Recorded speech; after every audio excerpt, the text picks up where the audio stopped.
The Raven by Edgar Allan Poe. Once upon a midnight dreary, while I pondered, weak and weary, over many a quaint and curious volume of forgotten lore, while I nodded, nearly napping, suddenly there came a tapping, as of someone gently rapping at my chamber door. "'Tis some visitor," I muttered, tapping at my chamber door. "Only this and nothing more." Ah, distinctly I remember, it was in the bleak December, and each separate dying ember wrought its ghost upon the floor. Eagerly I wished the morrow, vainly I had sought to borrow from my book surcease of sorrow, sorrow for the lost Lenore, for the rare and radiant maiden whom the angels name Lenore, nameless here for evermore. And the silken, sad, uncertain rustling of each purple curtain thrilled me, filled me with fantastic terrors never felt before. So that now, to still the beating of my heart, I stood repeating, "'Tis some visitor entreating entrance at my chamber door." Some late visitor entreating entrance at my chamber door. This it is, and nothing more. Presently my soul grew stronger, hesitating then no longer. "Sir," said I, "or madam, truly your forgiveness I implore. But the fact is, I was napping, and so gently you came rapping, and so faintly you came tapping at my chamber door, that I scarce was sure I heard you.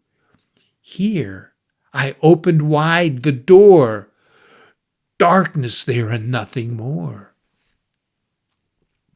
Deep into that darkness, peering, long I stood there wondering, fearing, doubting, dreaming dreams no mortals ever dared to dream before. But the silence was unbroken, and the stillness gave no token, and the only word there spoken was the whispered word, "Lenore."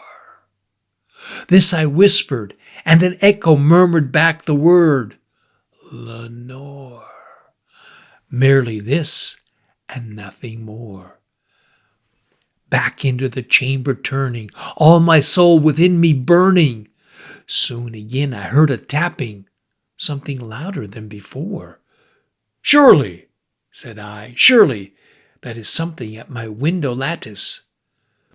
Let me see, then, what thereat is, and this mystery explore.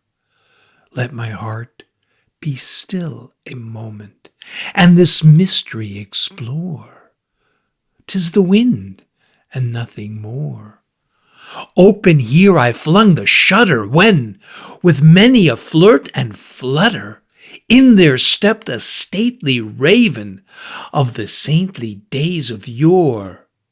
Not the least obeisance made he, not a minute stopped or stayed he, but with a mien of lord or lady, perched above my chamber door, perched upon a bust of Pallas, just above my chamber door, perched and sat, and nothing more. Then the ebony bird, beguiling my sad fancy into smiling, by the grave and stern decorum of the countenance it wore. "Through thy crest be shorn and shaven, thou," I said, "art sure no craven, ghastly, grim, and ancient raven, wandering from the nightly shore. Tell me what thy lordly name is on the night's Plutonian shore." Quoth the raven, nevermore. Much I marveled this ungainly fowl to hear discourse so plainly, though its answer little meaning, little relevancy bore. For we cannot help agreeing that no living human being ever yet was blessed with seeing bird above his chamber door.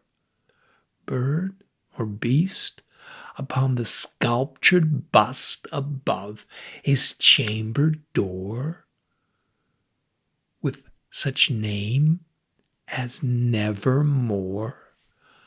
But the raven, sitting lonely on that placid bust, spoke only that one word, as if its soul in that one word he did outpour. Nothing farther than he uttered, not a feather than he fluttered, till I scarcely more than muttered, other friends have flown before. On the morrow he will leave me as my hopes have flown before. Then the bird said, nevermore. Startled at the stillness broken by reply so aptly spoken. Doubtless, said I, what it utters is only its stock and store, caught from some unhappy master, whom unmerciful disaster followed fast and followed faster, till his songs one burden bore, till the dirges of his hope that melancholy burden bore, of never, nevermore. But the raven, still beguiling all my sad soul into smiling, straight I wheeled a cushioned seat in front of bird and bust and door. Then upon the velvet sinking, I betook myself to linking fancy unto fancy, thinking what this ominous bird of yore, what this grim, ungainly, ghastly, gaunt, and ominous bird of yore meant in croaking nevermore. This I sat engaged in guessing, but no syllable expressing, to the fowl whose fiery eyes now burned into my bosom's core.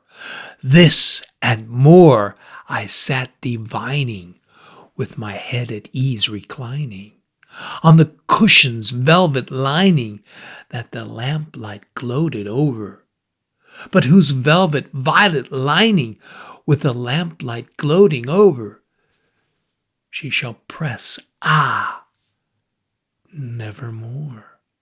Then methought the ear grew denser, perfumed from an unseen censer, swung by seraphim, whose footfalls tinkled on the tufted floor. Wretch, I cried, thy God hath lent thee, by these angels he hath sent thee respite, respite, and nepenthe from thy memories of Lenore. Quaff, oh quaff, this kind nepenthe, and forget this lost Lenore. Quoth the raven, nevermore. Prophet, said I, thing of evil, prophet still if bird or devil, whether tempter sent, or whether tempest tossed thee here ashore, desolate, yet all undaunted on this desert land, enchanted, on this home by horror haunted. Tell me truly, I implore, is there balm in Gilead? Tell me, I implore. Quoth the raven, nevermore. Prophet, said I, thing of evil, prophet still if bird or devil, by that heaven that bends above us, by that God we both adore, tell this soul with sorrow laden if, within the distant Aidenn, it shall clasp a sainted maiden, whom the angels name Lenore. Clasp a rare and radiant maiden, whom the angels name Lenore. Quoth the raven, nevermore. Be that our sign of parting, bird or fiend, I shrieked, upstarting. Get thee back into the tempest and the night's Plutonian shore. Leave no black plume as a token of that lie thy soul has spoken. Leave my loneliness unbroken. Quit the bust above my door. Take thy beak from out of my heart, and take thy form from off my door. Quoth the raven, nevermore.